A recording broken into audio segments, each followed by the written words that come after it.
Mereka bilang dia bisa menghilang.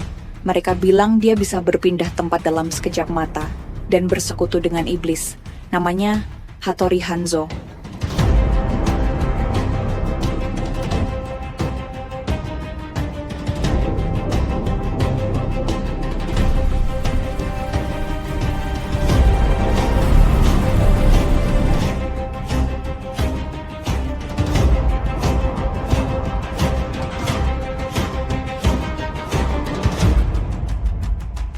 Di budaya pop modern, dia adalah ninja super.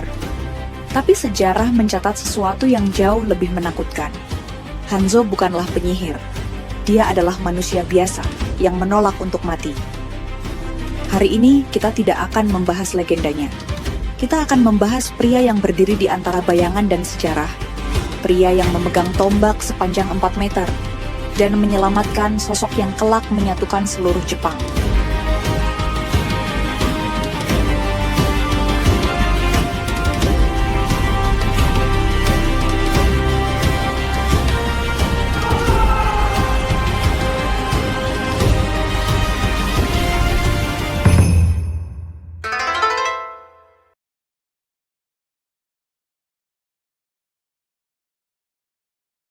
Tanpa Hanzo, sejarah Jepang mungkin berakhir di tahun 1582.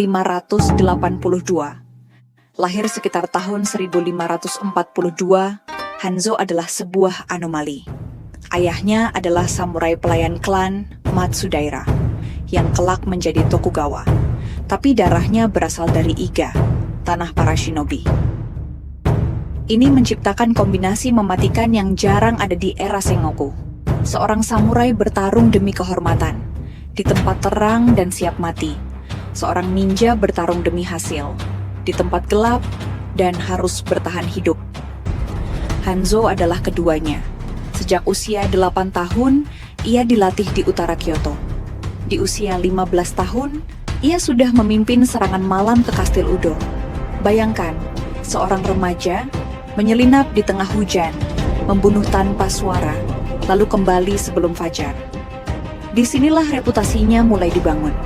Iblis Hanzo atau Oni no Hanzo. Tapi bukan karena dia jahat. Dia disebut iblis karena di medan perang, dia tidak memiliki keraguan.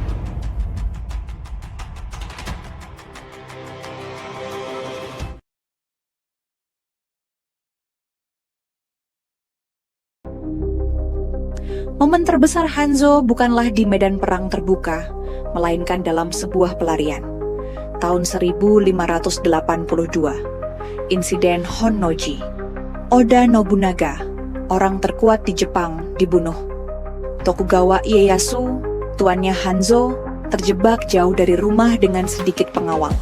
Kepalanya menjadi buruan paling mahal di Jepang. Jalan pulang tercepat adalah bunuh diri, melintasi pegunungan Iga. Wilayah ini liar, penuh bandit, dan dipenuhi klan ninja yang membenci samurai. Disinilah Hanzo mengambil alih. Dia tidak menggunakan tombaknya untuk membunuh ribuan orang seperti di film. Dia menggunakan senjatanya yang paling tajam, koneksi. Hanzo mengaktifkan jaringan lamanya.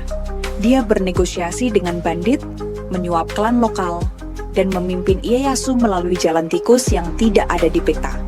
Selama berhari-hari, nasib masa depan Jepang ada di punggung seorang Hanzo.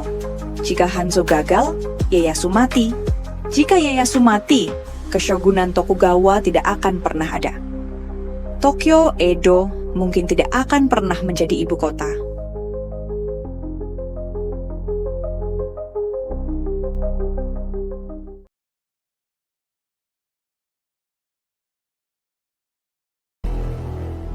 Tentu saja kita tidak bisa melupakan kemampuan tempurnya. Dalam pertempuran Mikatagahara, saat pasukan Tokugawa dihancurkan oleh Takeda Shingen, Hanzo melakukan hal gila. Dia memimpin unit kecil, hanya sekitar 30 orang, untuk melakukan serangan balik terhadap ribuan musuh. Bukan untuk menang, tapi untuk mengulur waktu. Tombaknya yang legendaris, sepanjang lebih dari 4 meter, dikatakan bergerak seperti kincir angin maut. Inilah paradoks Hanzo. Dia adalah pemimpin mata-mata yang bekerja dalam gelap, tapi di medan perang, Dia berdiri paling depan dengan tombak raksasa, memastikan semua musuh melihatnya.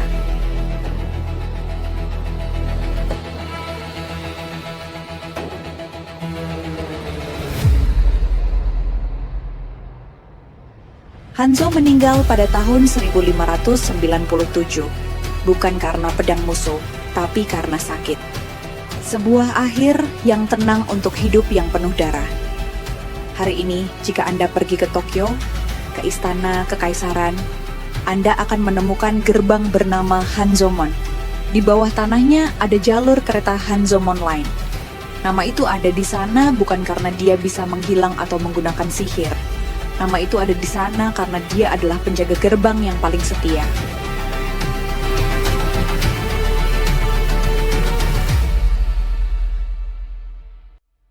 Hattori Hanzo mengajarkan kita satu hal tentang sejarah.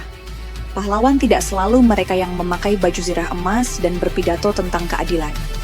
Terkadang, pahlawan adalah seseorang yang berani berjalan di dalam lumpur, darah, dan kegelapan, agar orang lain bisa melihat matahari terbit. Dan itulah legenda Sang Oni.